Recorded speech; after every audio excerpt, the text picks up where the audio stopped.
जय हिंद बच्चों। तो स्वागत है आप सबका फिजिक्स समझो में। तो प्यारे बच्चों, आप लोगों का जेईई मेंस 2025 अप्रैल अटेम्प्ट का एग्जाम समाप्त हो चुका है और एनटीए के द्वारा इसका आंसर की भी जारी कर दिया गया है। तो आप सभी बच्चों ने अपना आंसर की मैच भी कर लिया होगा और अब आपको पता भी चल चुका होगा कि आपका कितना मार्क्स आने वाला है। ठीक है, तो पिछले वीडियो में हमने बच्चों जोसा काउंसलिंग के बारे में बात किया था। तो आज की इस वीडियो में हम सीसीएफ काउंसलिंग के बारे में बात करने वाले हैं कि अगर आपका जेईई मेंस में बहुत लो रैंक आता है, 9 लाख, 10 लाख, 11 लाख के आसपास भी अगर आपका रैंक आता है बच्चों, तो आपके लिए सीसीएफ काउंसलिंग एक अच्छा अपॉर्चुनिटी हो सकता है और इसके बेसिस पे आपको इंडिया के प्रेस्टिजियस इंस्टीट्यूट में एडमिशन मिल सकता है। तो बात करते हैं डिटेल में कि आखिर सीसीएफ है क्या, इसकी एलिजिबिलिटी क्राइटेरिया क्या है, डॉक्यूमेंट्स क्या क्या लगेंगे सीसैप काउंसलिंग के लिए और कब तक इसका डेट जारी किया जा सकता है। इन सारी चीज़ों पे डिटेल में बात करने वाले हैं। तो अगर आपको लग रहा है कि आपका रैंक बहुत लो आने वाला है तो ये वीडियो आपके लिए काफ़ी इंपॉर्टेंट होने वाला है और आप सभी बच्चे बिना स्किप के इस वीडियो को लास्ट तक जरूर वॉच कीजिएगा ताकि सारी चीज़ें बच्चों आप सबों को क्लियर हो पाए। तो चलिए बात करते हैं कि सीसेप है क्या। तो CSAB is the central seat allocation board responsible for conducting counselling for vacant seat left after JoSAA counselling. यानी जोसा काउंसलिंग के बाद बच्चों जो सीटें बच जाती हैं आपके एनआईटी, ट्रिपल आईटीज, आईएचसीपुर एंड जीएफटीआईज में, तो वो सारी सीटें जो है बच्चों आपके सीसैप काउंसलिंग के माध्यम से जो भरे जाते हैं और यहाँ पे भी आपका जेईई मेन स्कोर को ही बच्चों वैलिड किया जाता है। जेईई एडवांस के स्कोर को यहाँ पे कंसीडर नहीं किया जाता है क्योंकि आईटी जो है बच्चों वो सीसैप के अंदर नहीं आता है। ठीक है, चलिए अब बात करते हैं एलिजिबिलिटी क्राइटेरिया कि अगर आप सीसैप काउंसलिंग में पार्टिसिपेट करना चाहते हैं तो आपकी एलिजिबिलिटी क्राइटेरिया क्या होनी चाहिए। तो सबसे पहला है कि student who appeared in JEE Mains, तो यानी आपका सबसे पहला एलिजिबिलिटी है कि आप जेईई मेंस 2025 में बैठे हो, यानी आपका कुछ ना कुछ रैंक स्कोर आया हुआ हो। ठीक है, आपने दिया है। तो दूसरा है must meet the eligibility criteria for admission 75% marks, यानी आपका 75% मार्क्स होना चाहिए। साथ ही साथ top 20 percentile for some institute, यानी आपके बोर्ड में 20 परसेंटाइल कम से कम होना चाहिए, तो आप जो सीसेप काउंसलिंग के लिए एलिजिबल माने जाएंगे। ठीक है, और मोस्ट इंपॉर्टेंट क्या है, student who did not participate in जोसा, यानी अगर आपने जोसा काउंसलिंग में पार्टिसिपेट नहीं किया है और did not get any seat in JoSAA can also apply. ठीक है, आपने अगर जोसा काउंसलिंग में अप्लाई नहीं किया है या फिर जोसा काउंसलिंग में आपने अप्लाई किया बट आपको कोई सीट नहीं मिला, तब भी आप जो सीसेप काउंसलिंग के लिए एलिजिबल माने जाएंगे। ठीक है, seat allotted in JoSAA but cancel due to non payment, अगर आपको सीट अलाउड भी कर दिया गया जोसा के द्वारा लेकिन आपका किसी कारणवश पेमेंट नहीं हो पाया, तो भी आप जो है सीसेप के लिए यहाँ पे एलिजिबल माने जाएंगे। दूसरा है seat cancel during document verification in जोसा। अब मान लीजिए आपने कोई कैटेगरी भरा हुआ था, ठीक है, SC ST, बट आपका डॉक्यूमेंट्स नहीं बन पाए जिसके वजह से आपको रिजेक्ट कर दिया गया। ठीक है, तो वैसे सिचुएशन में भी बच्चों आप जोसा काउंसलिंग में जो सीसेप काउंसलिंग में आप पार्टिसिपेट कर पाएंगे। क्लियर है, तो ये कुछ एलिजिबिलिटी क्राइटेरिया है कि अगर आप सीसेप काउंसलिंग में पार्टिसिपेट करना चाहते हैं।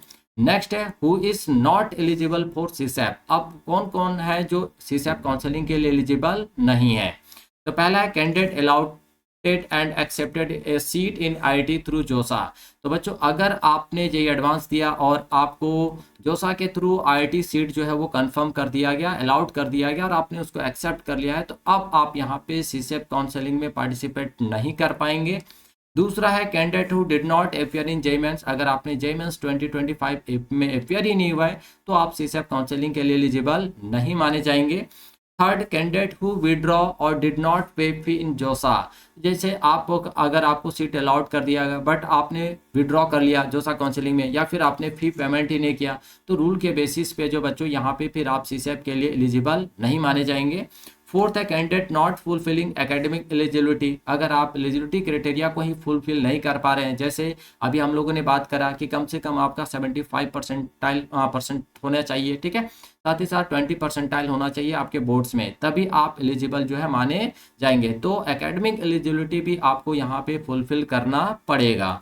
नेक्स्ट है foreign national OCI IPO without JEE Mains, अगर आप फॉरेन से हैं और आपने जेईई मेंस का एग्जाम दिया ही नहीं तो भी आप जो है यहाँ पे सीसेप काउंसलिंग में पार्टिसिपेट नहीं कर पाएंगे। ठीक है बच्चों, तो ये कुछ क्राइटेरिया है जिनको आपको फुलफिल करना पड़ेगा तभी आप एलिजिबल हो पाएंगे, अदरवाइज आप एलिजिबल नहीं हो पाएंगे। तो किन किन तरीके से आप एलिजिबल नहीं है वो सारी चीज़ें हमने आपको यहाँ पे बता दिया। चलिए अब हम लोग यहाँ पे बात करते हैं इंस्टीट्यूट कवर्ड। कि सीसेप के द्वारा कौन कौन से इंस्टीट्यूट में आपको एडमिशन मिल सकता है। ठीक है, तो यहाँ पे 31 एनआईटी जो है बच्चों को सीसेप काउंसलिंग में पार्टिसिपेट करते हैं, 26 ट्रिपल आईटी जो है वो सीसेप काउंसलिंग में पार्टिसिपेट करते हैं, 3 एसपीएस हैं और आईएसटी सिपुर है और 40 जीएफटीआई, इतने सारे इंस्टीट्यूट जो है बच्चों आपको सीसेप काउंसलिंग में मिल जाएंगे। यानी आपने जब जोसा काउंसलिंग के बारे में फॉर्म आप फिलअप करेंगे तो वहाँ प्रेफरेंस आपको देना होता है, तो उसी तरह से आपको इतने प्रेफरेंस वहाँ पे आपको मिलेंगे जहाँ पे सीट आपका खाली रहेगा। ठीक है, वो कब आपका डिस्प्ले किया जाएगा कि कौन से इंस्टीट्यूट में कितना कौन सीट खाली है। ठीक है, तो वो सारी चीज़ें हम लोग का आगे बात करने वाले हैं। क्लियर है। नेक्स्ट है काउंसलिंग राउंड्स कि यहाँ पे कितना राउंड चलता है। जैसे अगर आपने जोसा काउंसलिंग का फॉर्म फिलअप करेंगे तो वहाँ पे टोटल 5 राउंड चलता है, तो 5 राउंड कंप्लीट होने के बाद ही आपका सीसेप काउंसलिंग बच्चों स्टार्ट होता है। तो यहाँ पे मेनली 2 स्पेशल राउंड्स होते हैं। फर्स्ट राउंड में जो फ्रेश अलॉटमेंट आपका होता है, ठीक है, और सेकेंड राउंड जो है based on seat availability and choice after round 1। ठीक है, तो अगर सीट अवेलेबल है तब जाके आपका सेकेंड राउंड होता है, बट फर्स्ट राउंड में आपका फ्रेश अलॉटमेंट होता है और सेकेंड राउंड जो है based on seat availability and choice after round 1 के बेसिस पे ये आपका होता है। तो 2 राउंड यहाँ पे आपको बच्चों देखने को मिलते हैं। ठीक है, चलिए अगला यहाँ पे बात करते हैं यहाँ पे कि आपका जो मेन क्या क्या डेट हो सकता है, कब तक सीसेप काउंसलिंग का डेट जो है स्टार्ट हो सकता है। तो देखिए ये 2024 का डाटा है बच्चों, है ना। तो यहाँ पे अगर आप देखेंगे तो अगर यहाँ पे जेई एडवांस की बात करें तो जेई एडवांस का जो रिजल्ट आया था बच्चों, तो बच्चों 2024 में आपका जेई मेन एडवांस का जो रिजल्ट आया था वो आपका 9 जून को आया था। ठीक है, तो इस बार जो आपका रिजल्ट आ रहा है वो 2 जून को आ रहा है, यानी 7 दिन यहाँ पे अगर आप घटा दें तो आपका काम बन सकता है। तो देखिए स्टार्ट जो हुआ था वो 26 जुलाई से हुआ था। ठीक है, लेकिन यहाँ पे अगर आप 7 डेज यहाँ पे माइनस कर दें तो आपका कितना हो जाएगा 19, यानी 19 तारीख को जो आपका यहाँ पे डेट आने की संभावना है। और इंड जो हुआ था वो 27 जुलाई, तो यहाँ से आप 7 डेज फिर से माइनस कर देंगे। ठीक है, और लास्ट जो है आपका डिस्प्ले कब होगा, तो डिस्प्ले ऑफ वैकेंसीज आफ्टर जोसा राउंड, तो वो 29 जुलाई, तो यहाँ से फिर से आप 7 डेज माइनस कर दीजिए, यानी आपका यहाँ पे 22 जुलाई को जो है आपका डिस्प्ले कर दिया जाएगा कि कौन कौन सा इंस्टीट्यूट है जहाँ पे आपका सीट जो है वो खाली है। ठीक है, तो ये 2024 का डाटा था, तो आप इसी के बेसिस पे आप यहाँ पे सोच सकते हैं कि आपका रिजल्ट जो है 2024 में 9 जून को आया था, तो इस बार आपका 2 जून को आ रहा है जेई एडवांस का रिजल्ट। तो उस बेसिस पे 26 जुलाई को यहाँ पे स्टार्ट हुआ था, तो इस बार 7 डेज आप माइनस कर दीजिए, तो यानी 19 जुलाई से आपका स्टार्ट होगा। ठीक है, तो ये और चॉइस फिलिंग इंड आप देख सकते हैं, जैसे यहाँ पे चॉइस फिलिंग का जो लास्ट डेट था वो 3 अगस्त था, तो यहाँ से आप 7 दिन माइनस कर देंगे तो वो आपका चॉइस फिलिंग इंड हो जाएगा। तो ये एक्सपेक्ट किया जा रहा है कि 19 जुलाई को आपका जो है सीसेप का जो है रजिस्ट्रेशन जो आपका स्टार्ट हो जाएगा। ठीक है, चलिए अब यहाँ पे बात करते हैं प्रोसेस पे कि क्या क्या प्रोसेस है। तो सबसे पहला है रजिस्ट्रेशन एंड फी पेमेंट। सबसे पहले आपको रजिस्ट्रेशन कराना होता है, तो आइए ऑफिशियल वेबसाइट है बच्चों सीसेप का, तो यहाँ पे आप जाएंगे, आप अपना रजिस्ट्रेशन कराएंगे और फी पेमेंट्स वगैरह करना होता है।